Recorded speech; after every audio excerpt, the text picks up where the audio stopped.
Kita akan masuk teman-teman sekalian pada kesempatan ini hadis ke-16. Dan akan saya bacakan dari Aisyah radhiyallahu anha, dia berkata bahwa Rasulullah sallallahu alaihi wasallam bersabda, "La yaqbalullahu salatal haidhi illa bi khimar." Jadi sebelum saya masuk ke terjemahannya, kita sedang membahas tentang masalah menutup aurat, baik dalam sholat ataupun di luar sholat. Terjemahannya, kata Nabi SAW, Allah yang maha suci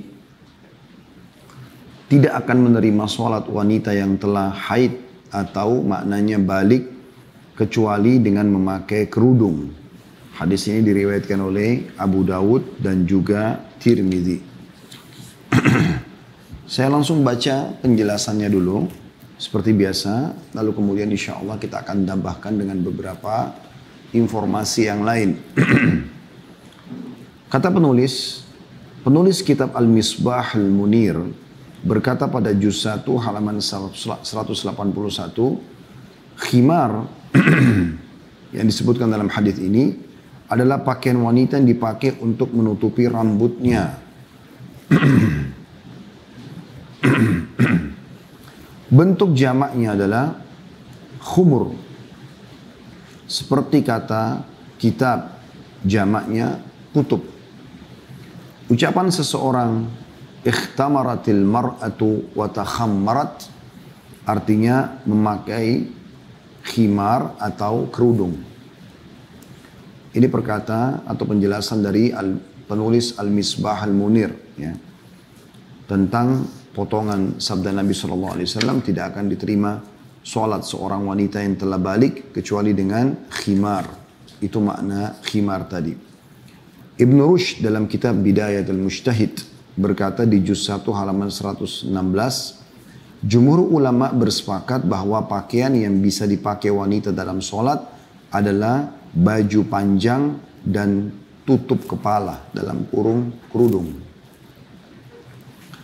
An-Nawawi dalam kitab Al-Majmu' An-Nawawi terkenal, ya, berkata pada juz 3 halaman 198, dalam kurung yang dapat dipakai dalam sholat adalah baju panjang wanita, atau dan dalam kurung tadi yang dapat dipakai dalam sholat, tutup kurung ya, adalah baju panjang wanita dalam kurung dir, ya.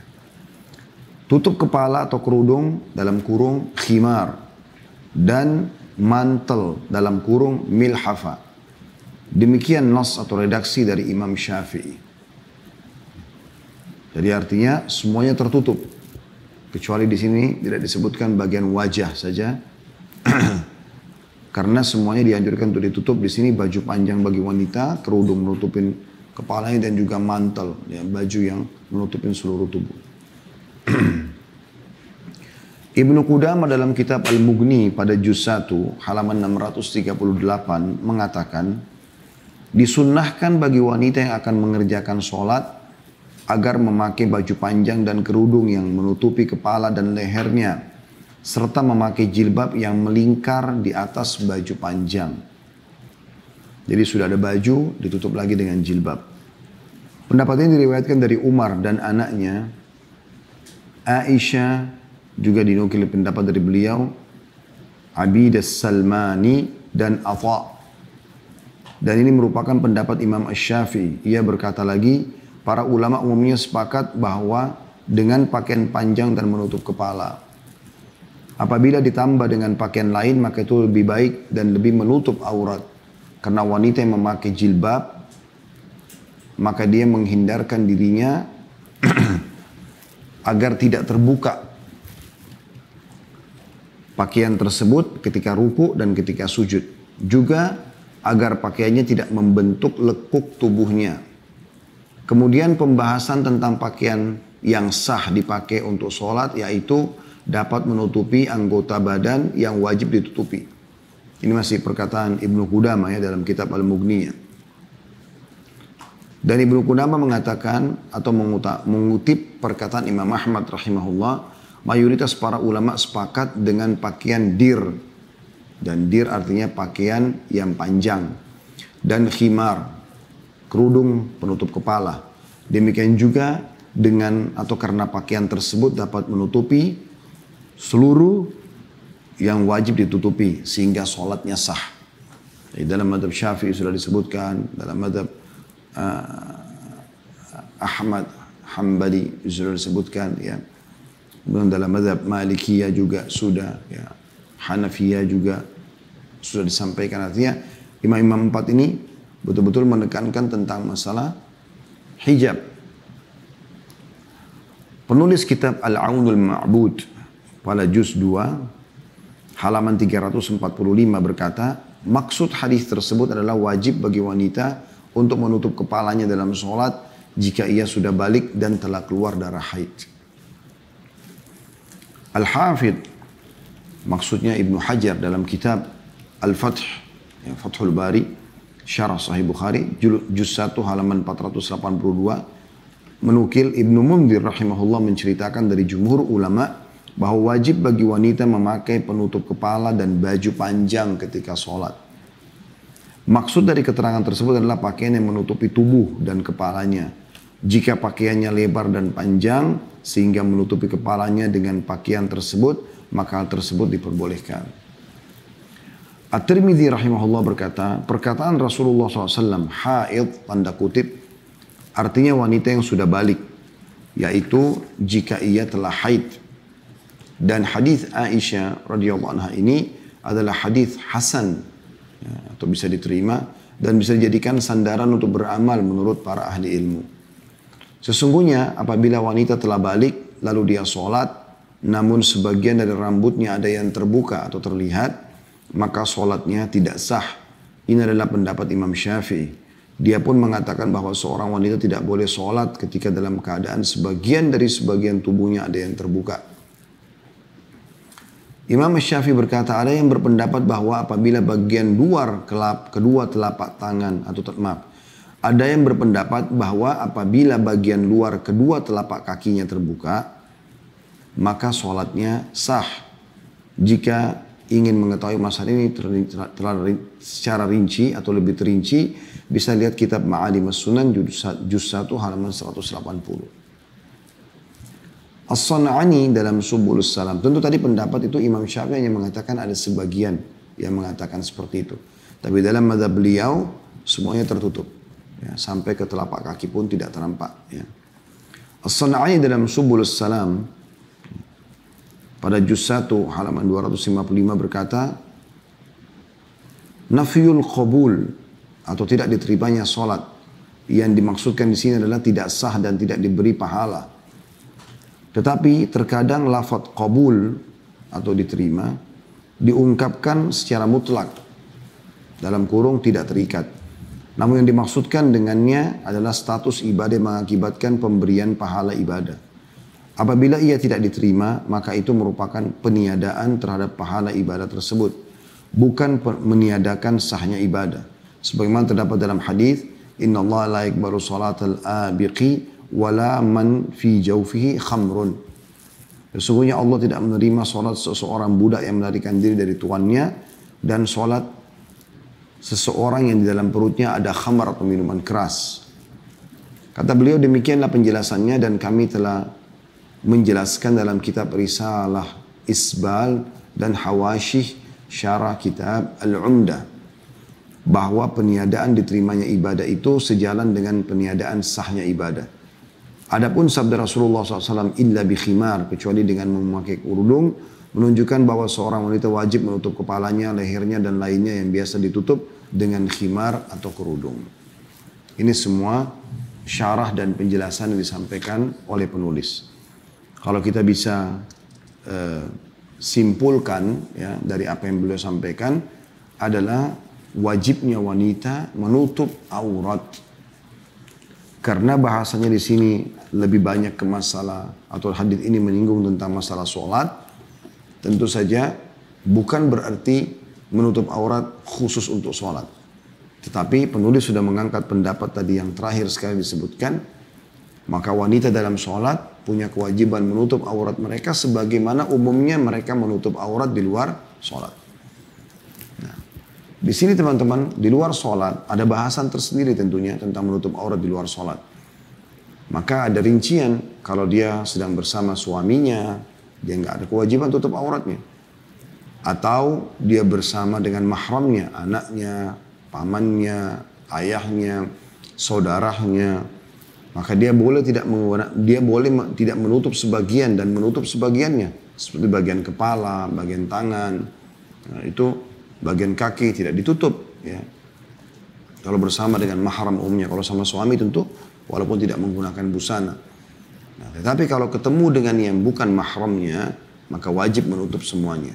Jadi kalau di luar sholat ada rinciannya. Tapi kalau di sholat memang tanpa terkecuali dia sedang sholat sendiri, dia sedang sholat berjamaah, dia sholat sama suaminya, dia sholat sama mahramnya, atau sholat secara umum semuanya tetap harus tutup aurat. Ya. Jadi kita ambil sebuah kesimpulan bahwasanya seorang wanita wajib menutup auratnya dalam sholat. Ya. Dan juga di luar sholat. Tadi bahas tentang sholat sudah saya jelaskan. Ya. Jadi ini pelajaran yang paling penting dan ini hal yang paling harus diperhatikan. Sekarang kita masuk teman-teman, tambahan informasi yang akan kami sampaikan adalah mutiara yang kedua yang kita bisa ambil. Yaitu bagaimana menutup aurat yang benar di dalam agama. Jadi ini yang tidak kalah pentingnya. Baik dalam sholat ataupun di luar sholat. Kita renungi dulu bersama-sama sabda Nabi SAW. Itu disebutkan oleh Syekh Al-Albani dalam silsilah ahadits as-sahihah atau silsilah as-sahihah di nomor 1849. Saya bacakan sabda Nabi SAW ini. Khairu nisaikumul wadudu al-walud. Saya ulangi. Khairu nisaikumul wadudul walud. Al-muwatiyatu. Al-muwatiyatu. Al-muwasiyatu. Idza taqaina Allah. Wa syarru nisaikumul mutabarrijatul mutakhayilatu. Wa hunnal munafiqatu. La yadkhulul jannata minhunna illa mithlul ghurabil a'sam. Artinya, wanita-wanita kalian yang terbaik adalah yang penuh dengan kasih sayang. Khairu nisaikumul wadud. Al-wadud artinya yang penuh dengan kasih sayang, penuh dengan cinta, lembut. Al-walud, subur. Ya, memiliki banyak keturunan.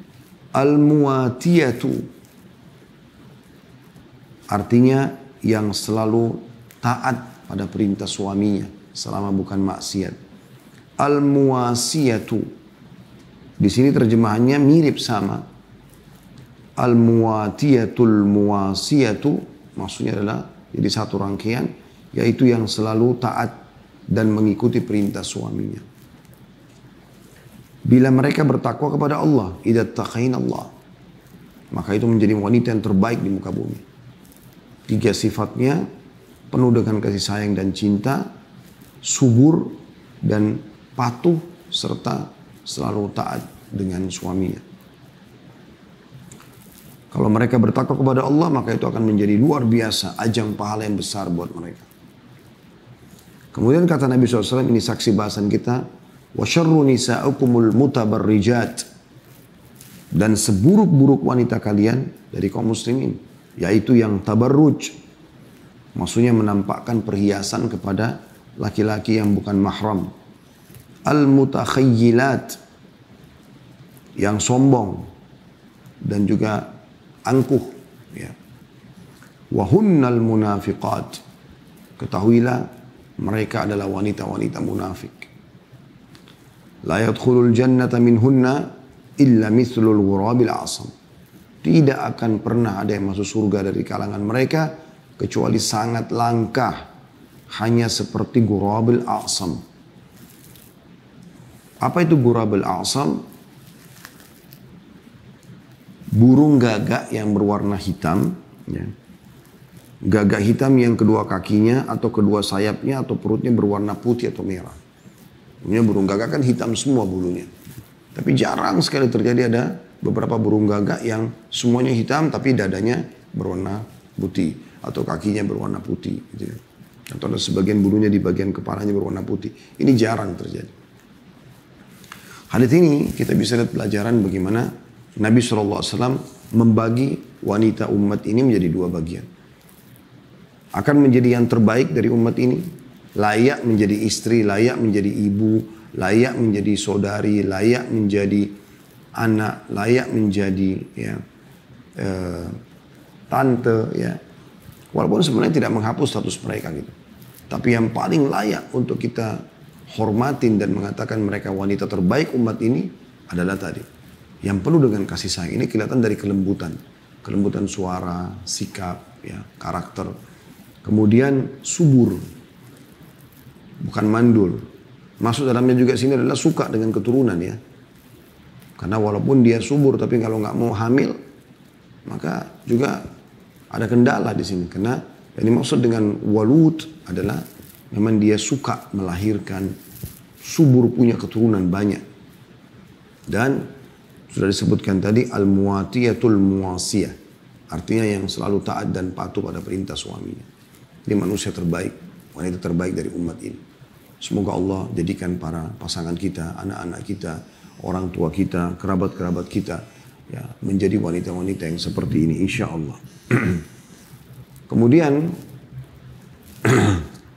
disebutkan setelah itu, yang ini yang ingin kita titik beratkan, tentang wanita terburuk dari umat ini, bahkan mereka masuk dalam kategori wanita munafik. Siapa mereka? Cirinya apa? Nabi SAW sebutkan. Al-mutabarrijat. Al-mutakhayyilat. Dua disebutkan. Mutabarrij artinya yang memperlihatkan anggota tubuh atau perhiasan yang tidak layak dilihat kecuali oleh suaminya atau oleh mahramnya. Maka ini mutabarrij. Ini yang paling pertama disebutkan ciri wanita terburuk dan bahkan divonis oleh Nabi SAW sebagai munafik. Dan yang kedua adalah sombong. Yang jadi saksi bahasan kita di sini teman-teman yang perlu kita garis bawahi adalah bagaimana jelas sekali sabda Nabi SAW al-mutabarrijat.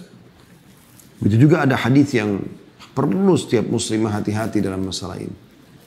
Jadi dalam sholat ataupun di luar sholat. Kalau dalam sholat, sholat mereka tidak diterima kalau terlihat auratnya. Di luar sholat mereka akan panen dosa kepada dari semua orang yang melihatnya. Menikmati kalau dia buka auratnya. Kata Nabi SAW, simfani min ahlin nari lam arahuma.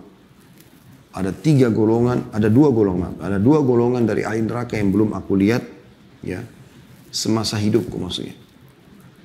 Qaumun ma'ahum siyatun ka'adnabil baqar yadrimuna bihan nas. Satu kaum yang mereka punya cambuk-cambuk seperti dari ekor sapi ya, yang digunakan untuk memukul orang secara zalim. Sebagian ulama mengatakan ini adalah polisi-polisi dari pemimpin zalim ya, dari zaman ke zaman yang memang selalu zalim, mengambil hak orang lain dengan cara paksa. Di zaman Nabi SAW belum ada mereka. Dan yang kedua dari saksi bahasan kita, wanisaun kasiyatun ariyatun mumilatun ma'ilat. Yaitu wanita-wanita yang berpakaian tetapi telanjang. Ia berjalan berlenggak-lenggok menggoyangkan bahu dan punggungnya dan rambutnya dalam kurung disasak seperti punuk unta yang condong. Hadis sahih riwayat Muslim nomor 3971. Syekh Islam Ibn Taimiyah rahimahullah menjelaskan dalam majmu' fatwa beliau di jilid 22 halaman 146. Sabda Nabi SAW, tanda kutip berpakaian tetapi telanjang, ciri ahli neraka dari wanita ini, mengandung makna bahwa seorang wanita berpakaian dengan pakaian yang tidak menutupi auratnya. Maka wanita itu seperti berpakaian akan tetapi hakikatnya ia telanjang. Karena ketatnya, karena tipisnya, karena ditutupnya sebagian dan dibuka sebagian. Contohnya kata beliau, ia berpakaian dengan pakaian yang tipis yang memperlihatkan warna kulitnya. Atau berpakaian ketat sehingga memperlihatkan lekuk-lekuk tubuhnya yang menimbulkan fitnah. Seperti tanda kutip ya, pinggul dan pantat bagian belakangnya. Atau seumpama dengan itu. Pakaian wanita muslimah itu harusnya menutupi aurat. Tidak boleh memperlihatkan badannya atau lekuk-lekuk anggota tubuhnya. Hal ini hanya bisa dicapai dengan berpakaian tebal lagi longgar. Jadi ini statement daripada Ibnu Taimiyah rahimahullah. Kita coba teman-teman sekalian sekarang lebih dalam setelah memberikan kronologis tadi tentang ancaman orang yang tidak tutup aurat, maka harusnya seperti apa pakaian hijab yang syar'i itu. Yang pertama, harusnya menutup seluruh badan. Ya. Sebagaimana dinukil dari pendapat Malikiyah, Syafi'iyah, dan satu riwayat tentang Imam Ahmad. Dan Ibnu Muflih mengatakan juga menukil dari ulama-ulama Palestina.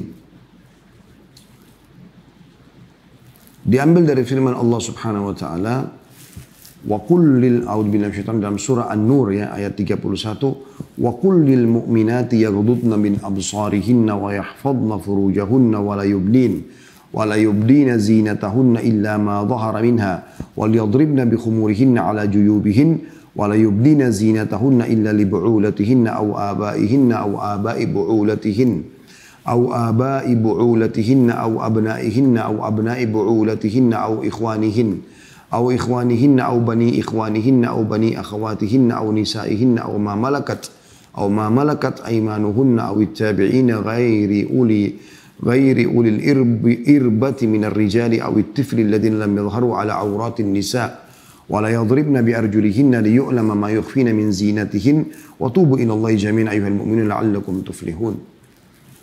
Bagaimana Allah dengan sangat jelas, gamblang, tegas menekankan masalah ini. Dan katakanlah kepada para perempuan yang beriman.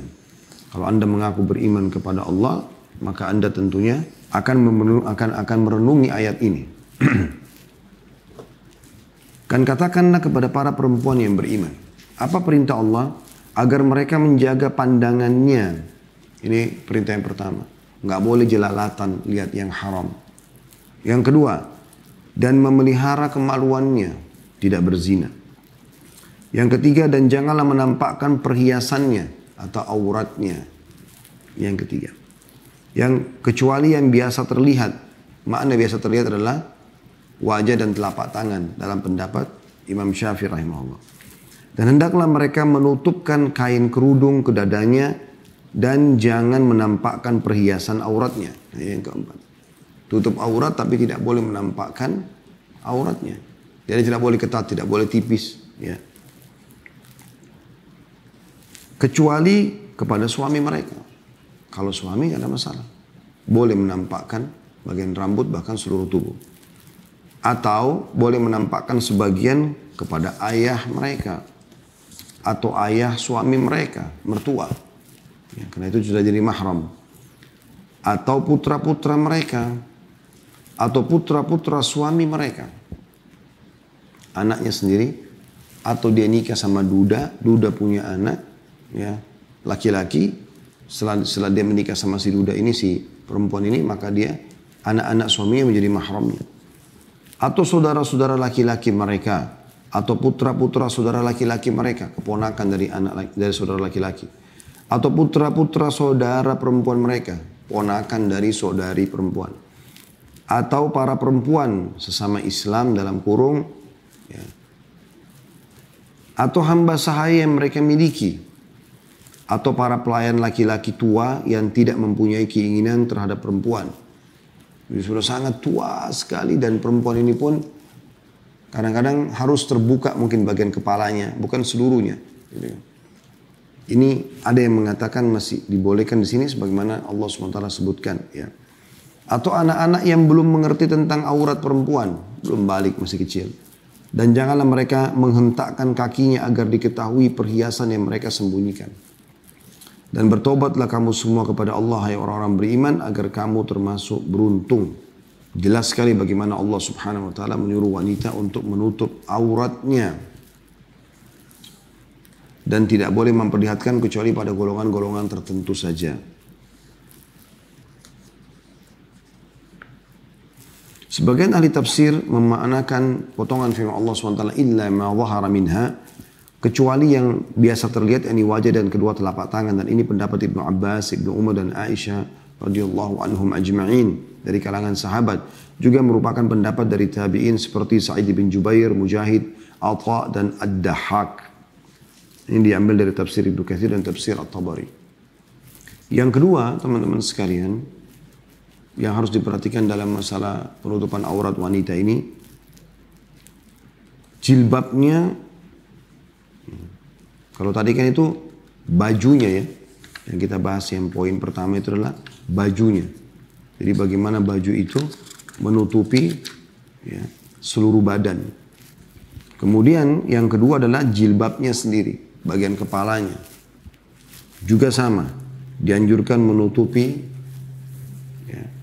kepala, leher, dan jauh lebih baik kalau ikut menimpa jubahnya. Dan ada pendapat juga mengatakan masuk dalamnya wajah, dia menutupnya. Dalilnya adalah surah Al-Ahzab ayat 59 yang bunyinya a'udzubillahi minasyaitonirrajim ya ayuhan nabiyyu qul li azwajika wa banatika wa nisa'il mu'minina yudnina 'alaihinna min jalabibihin dzalika adna an yu'rafna fala yu'dzain wa kana Allahu ghafurar rahima. Hai Nabi, katakanlah kepada istri-istrimu, anak-anak perempuanmu dan istri-istri orang beriman, hendaklah mereka menutupkan jilbabnya ke seluruh tubuh mereka.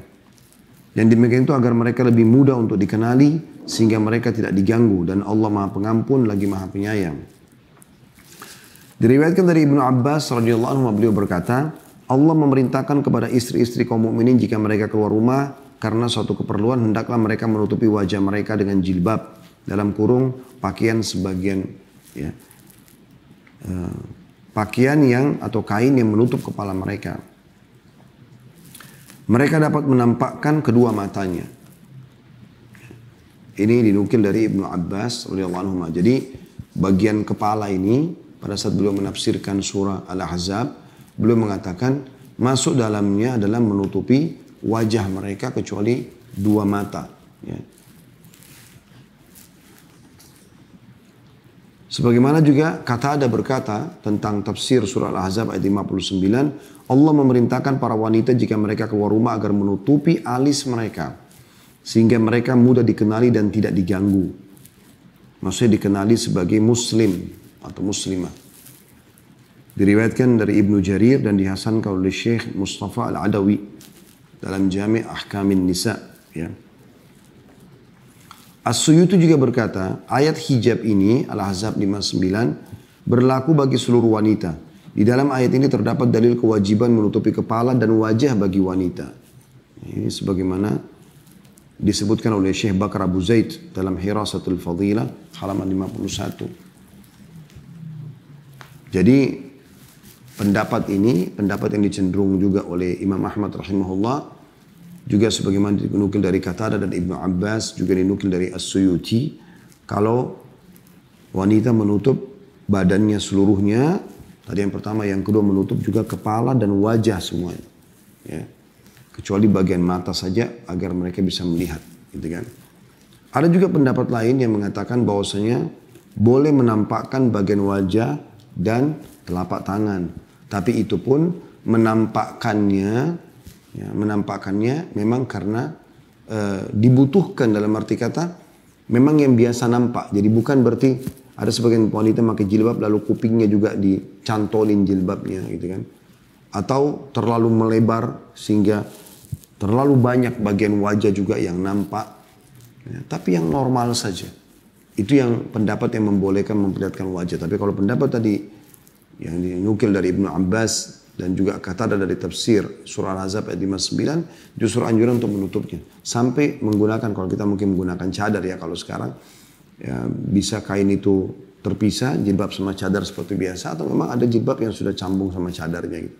Itu pun kalau pakai dianjurkan agar alisnya ditutup ya. Karena wanita yang bercadar kemudian memperlihatkan alisnya, itu akan lebih besar fitnahnya daripada dia tidak bercadar malah. Nah, ini khilaf di antara ulama tentang masalah menutupi wajah tersebut ya.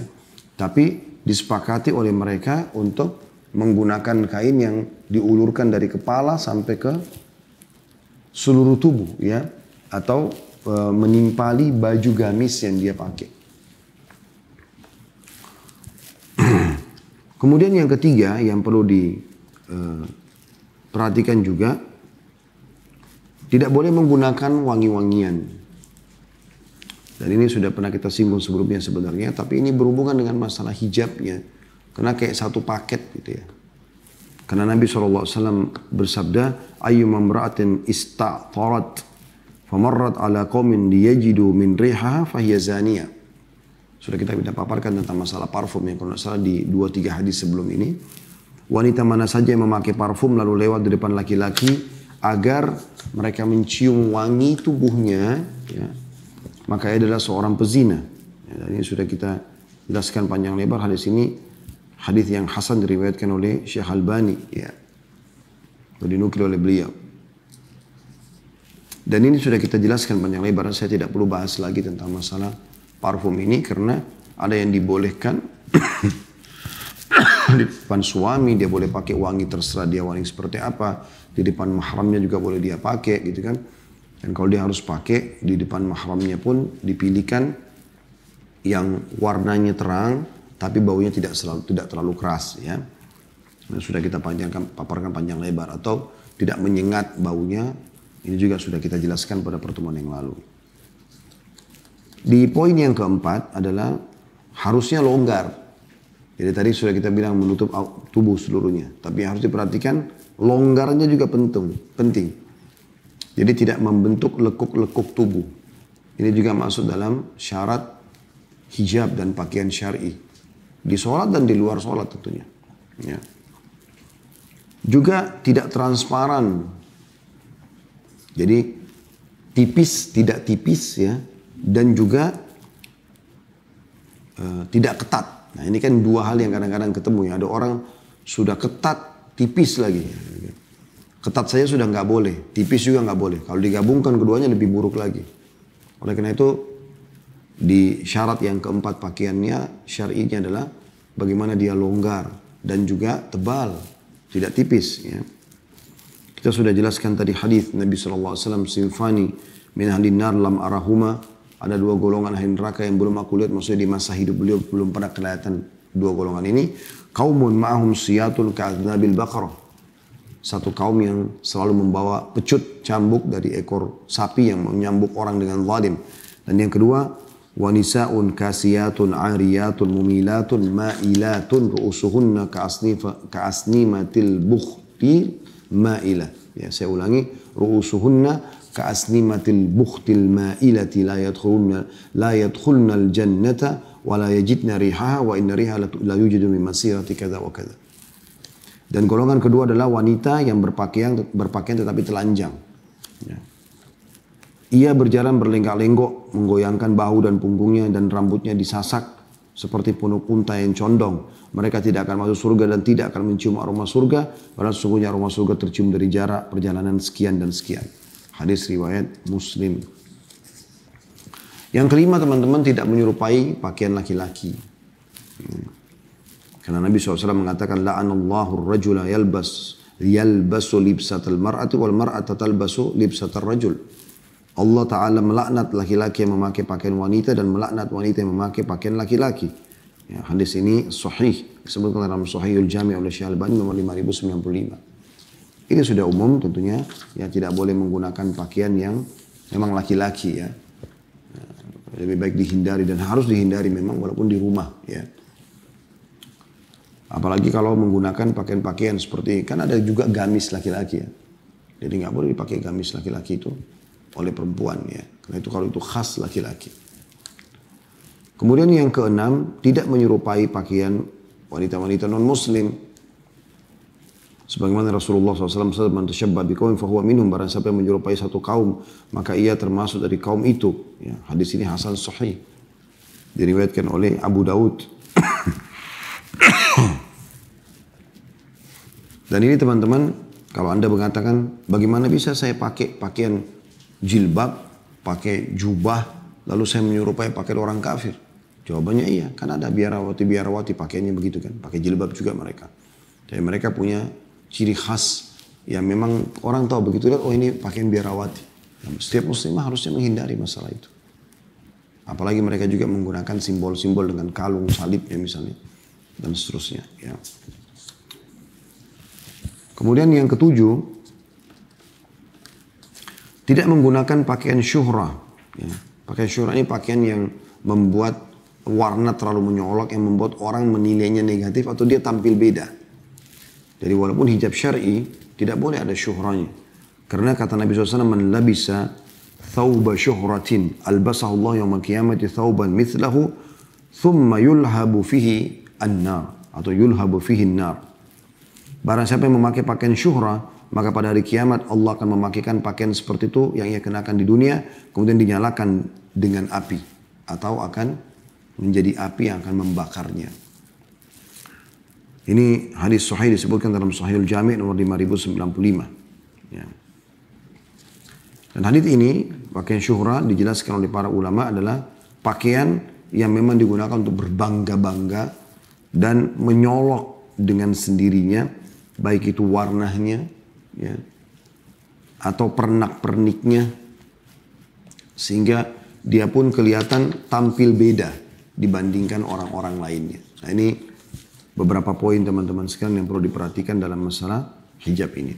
Kalau kita kembali ke bahasan kita masalah sholat, maka juga alangkah baiknya seorang wanita menghindari mukennah mungkin ya, kalaupun dipakai di rumah yang terlalu menyolok, ya, yang akhirnya berlebihan dalam masalah warna dan seterusnya. Tapi dia menggunakan karena tujuannya adalah hijab syar'i, dia menutup auratnya. Jadi definisi tutup aurat berlaku dalam sholat dan di luar sholat. Apa yang berlaku di luar sholat berlaku juga dalam sholatnya. Jadi bukan berarti di luar hijab syar'i dalam rumah lalu kemudian dia pakai ya mukena yang ketat misalnya, atau dia pakai mukena yang banyak sekali kembang-kembangnya yang berlebihan, yang mungkin akhirnya memasukkan dia dalam masalah syuhrah tersebut. Ya. Maka sebaiknya dihindari, dia cari mukena yang lebih sederhana dari sisi motif ya. Lebih baik lagi kalau dia polos, itu jauh lebih baik karena tujuannya adalah sholat dan Anda menutup aurat di hadapan Sang Pencipta Allah Subhanahu wa taala. Ini bahasan kita teman-teman sekalian.